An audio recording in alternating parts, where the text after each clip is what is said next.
عزیزم داریم ویترین میچینیم، فعلا تعطیله. یه سوال داشتم. خب بفرمایید. اینجا که نمیتونم، باید بیام تو. یه 20 دقیقه دیگه تشریف بیارید. برو بابا، واسه من آدم شدی. برو ظرفاتو بشور. ببخشید خودشون نیستن؟ خودشون؟ حاج آقا رو میگن دیگه. حاج آقا؟ پدرتون منظورشه.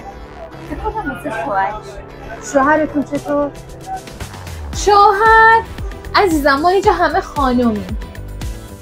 ببین ما میریم یه دور میزنیم برمیگردیم. خب ما اینا رو انتخاب کردیم. مبارکتون باشه. این میشه 700,000 تومان. اگه 500 میدی بردارم. خانم کار زیر گرمه، تخفیف نداره زیاد. ما خودمون طلا فروشی آشنا داریم، میریم اونجا. ما دیدیم خانم دلمون خیلی خرید کنیم.